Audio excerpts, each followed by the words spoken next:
Allah ɗum moye? An higo am, emi andi ƴamol maɗa artungol woni, ko tokkuɓe Yeesu Almasiihu njaɓi dow Allah? Fii ɓurɗum ko ɗume nder diina, kanjum woni anduki moye woni Allah. Emi andi a nanino habaru kalluɗum wi'uki, woy minon tokkuɓe emin tokki allaaji tati.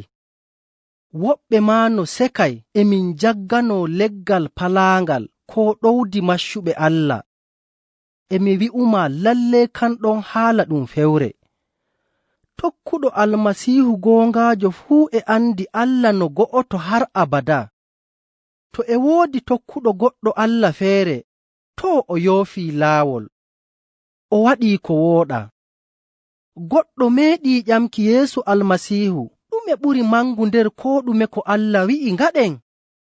Nanu ko Almasiihu wi'imo, Allah Joomiraawo meeɗen o Joomiraawo go'oto. Yiɗu Allah Joomiraawo maaɗa e ɓernde maaɗa fuu, e yonki maaɗa fuu, e hakkiilo maaɗa fuu, e sembe maaɗa fuu.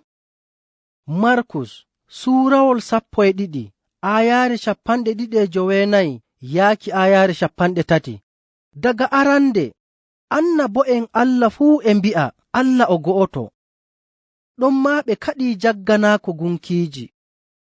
Tokkuɓe Yeesu Almasiihu njaɓii wi'ugo Allah walaa fuɗɗoode, walaa timmoode, e mo ɗon har abada. Min njaɓii wi'ugo Allah o anduɗo koo toye, o taguɗo koo moye e koo ɗume. O tagirii koo ɗume e wolde maako. E mo yi'a, ammaa kanko ɗum yi'ataamo.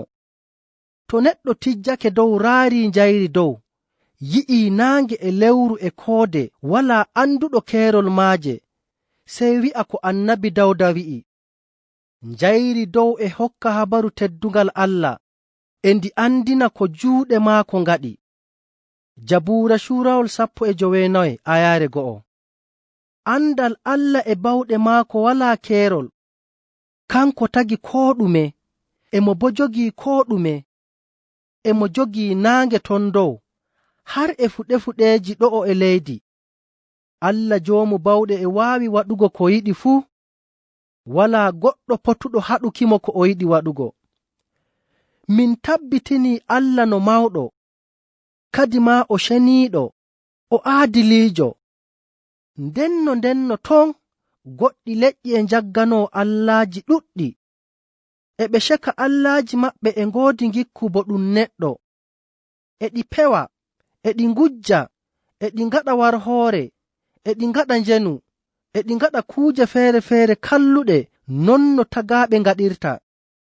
Ammaa nder deftere ceniinde nde tokkuɓe Yeesu Almasiihu, ɗum windii non no Allah wa'i. Kanko o ceniiɗo, o yiɗaa koo ɗume ko wooɗa.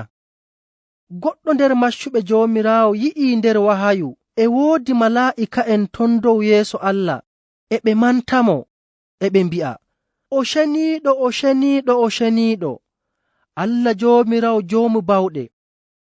Wahayu Yahaya suurawol 4 aayaare 8. Koo nde Joomiraawo e woodi bawɗe fuu, o waɗataa ko wooɗa, o fewataa, o waɗataa kalluɗum, ngam o ceniiɗo. Allah walaa ɓandu non no ɓii Aadama woodi. O jooɗaaki wigeere go'o tan, emo koo toye koo ndeye. Ammaa koo nde o walaa ɓandu, bannye emin mbi'a jungo Allah, koo gite Allah, koo ɓernde Allah. Emin mbi'a non, ammaa ɗum ɗon fuu naa haala ɓandu ɗum waɗata. Haala kan e ka tami, waato koo nde o teddinaaɗo joomu bawɗe, fuu e non emo ɗon haade meɗen. Ngam non emin mbi'a emo jogii'en e jungo maako, emo yi'a'en e gite maako, emo yiɗi'en e ɓernde maako. Minon tokkuɓe Almasiihu, min nanii belɗum gikku Allah fuu. Ammaa ko min ɓuri nanki belɗum kanjum woni Allah o gooduɗo yidde. Allah e yiɗi en naa seɗɗa, har maa deftere ceniinde wi'i Allah o yidde. Ngam koo ɗume ko Joomiraawo waɗata e ko nyumata ɗum yidde. Allah e holla neɗɗo yidde muɗum e laawol faamankimo, e hokka mo naange e ndiyam e kolte e ko o nyaamata e ko o yarata. Kay, ko Joomiraawo waɗanta ɓii Aadama ɗum ɗuɗɗum. Nden o holli yidde maako nde o liloyi annabo'en ɓe kokki en habaru dow maako. Huunde ɓurnde mangu nde o waɗi nder yidde maako kanjum woni o lildoyi en kisnoowo. Mi fassirante habaru ɗum ɗo o yeeso. Allah e yiɗi ɓe o tagi fuu, emo bo yiɗi yiiki njamu maɓɓe. Annabi Dawda holli Joomiraawo woni duroowo ɗum nde o wi'i, Joomiraawo woni gaynaako am, walaa ko ndullaymi. Emo waɗayam mi siwtoo nder durduɗe ɗe huɗo hecco, emo yaarayam to ndiyam mbe'itaaɗam. Emo hisna yonki am, emo tokkinayam dow laawol aadilaaku ngam mangu inde maako. Jabuura suurawol 23 aayaare 1-3. Noye yidde Allah wa'i? Emo yiɗi yiɗuɓe mo tan, ko bo har e ɓe ngiɗaamo? Too, Allah e nana mone halluɓe. Nde Allah no ceniiɗo, o yiɗaa ko wooɗa, emo elta wanyuɓe tokkugo ko o wi'i. Jabuura suurawol 5 aayaare 5 wi'i, o wanyii fuu huwooɓe ko wooɗa. Allah e halka caliiɗo ala ngikku kalluɗum, emo bo halka leydi gaba go'o to salake ɗala kuuɗe kalluɗe. Ammaa dara mi hokkuma habaru goɗɗum kayɗiniiɗum dow yidde. Koo nde Allah e wanya halluɓe, emo yiɗi hisnugoɓe diga hakkeeji maɓɓe. Emo yiɗiɓe no nyaako yiɗiri ɓiɓɓe muɗum waɗooɓe ciyananɗe. Yidde Allah nde kayɗiniinde dow ɓe hakke.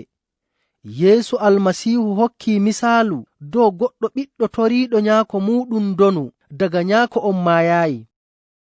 Sey nyaako on hokki mo ndonu maako. Daga ɗon sey ɓiɗɗo on dilli o ɗali nyaako on o yahi wondi gariiri ɓadaaki, o wonnidi njawdi maako fuu e yare-yareeji e tokkuki rewɓe. Nde ceede maako nde'i, sey weelo nangi mo. Nden o fuɗɗi nyumuki o wi'i, rammi nder bone, wuro nyaako am bo e woodi koo ɗume ko nyaame. Har maccuɓe e nyaama kaara, ammaa rammi e mi maaya e weelo. Mi yahay mi wi'a nyaako am mi waɗaniimo ko wooɗa. O yaafooyam o wartirayam go'oto nder maccuɓe maako, naa maa ɓiɗɗo maako kadi. Sey o ummanii wuro.